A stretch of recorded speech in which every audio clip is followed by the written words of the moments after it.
गुरु विश्वामित्र के साथ अयोध्या से निकले राम और लक्ष्मण अब सिद्धाश्रम पहुंच चुके थे। ये वही पवित्र स्थान था जहां ऋषि वर्षों से तपस्या कर रहे थे, पर राक्षस हर बार उनके यज्ञ को नष्ट कर देते थे। विश्वामित्र को विश्वास था कि अब राम ही उनके यज्ञ की रक्षा कर सकते हैं। आश्रम में एक पवित्र स्थान पर विशाल यज्ञ की तैयारी की गई थी। ऋषियों ने मंत्रोच्चार शुरू किया। चारों ओर शांति और दिव्यता फैली हुई थी, लेकिन सभी को यह ज्ञात था कि जैसे जैसे यज्ञ आगे बढ़ेगा, राक्षस हमला जरूर करेंगे। और वही हुआ। आकाश से काले बादलों की तरह मारीच और सुबाहु प्रकट हुए। वे भयंकर गर्जना कर रहे थे और पूरे आकाश में माया फैलाने लगे, पर इस बार कोई डर नहीं था। राम और लक्ष्मण साथ जो थे। राम ने अग्नि बाण उठाया और मारीच की ओर चला दिया। बाण की शक्ति से मारीच दूर समुद्र किनारे जा गिरा। फिर राम ने एक और बाण से सुबाहु का वध कर दिया।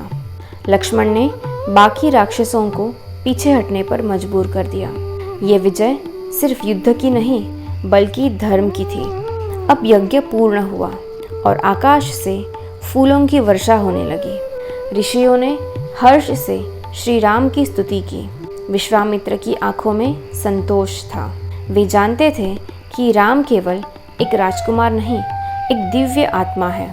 यज्ञ पूरा होने के बाद गुरु विश्वामित्र राम और लक्ष्मण को अगले उद्देश्य की ओर ले जाने को तैयार हुए। उन्होंने राम लक्ष्मण से कहा, अब समय आ गया है मिथिला चलने का। मिथिला की ओर जाते हुए वे एक शांत और सुंदर वन क्षेत्र से गुजर रहे थे। वृक्षों की छांव में चलते चलते वे गौतम ऋषि के पुराने आश्रम के पास पहुंचे।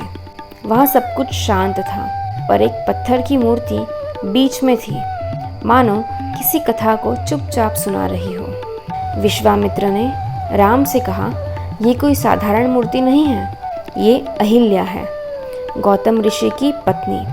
एक छल के कारण उन्हें श्राप मिला था कि वे पत्थर बन जाएंगी और तभी मुक्त होंगी जब श्री राम स्वयं उनके चरणों को स्पर्श करेंगे। राम ने आदर से उस पत्थर को स्पर्श किया और क्षण भर में चमत्कार हुआ। एक दिव्य तेज फैला और पत्थर से एक तेजस्विनी देवी प्रकट हुई। यह थी अहिल्या, जिनके चेहरे पर वर्षों बाद शांति और आभार की झलक दिख रही थी। उन्होंने हाथ जोड़कर कहा, प्रभु, आपने मुझे मुक्त किया, मेरा जीवन धन्य हो गया। इसके बाद राम, लक्ष्मण और विश्वामित्र मिथिला की ओर चल पड़े। वहाँ जनकराज एक विशाल यज्ञ का आयोजन कर रहे थे, जहाँ पृथ्वी का सबसे बड़ा धनुष पिनाक रखा गया था। वही होना था श्री राम का अगला अद्भुत कार्य। तो अगली कड़ी में जानेंगे मिथिला में हुए उस मंगलमय और रोमांचक प्रसंग के बारे में। देखते रहिए धर्म कथाएं। ये केवल कहानियाँ नहीं, ये हैं हमारे संस्कार। तो कहिए मेरे साथ, जय श्री राम।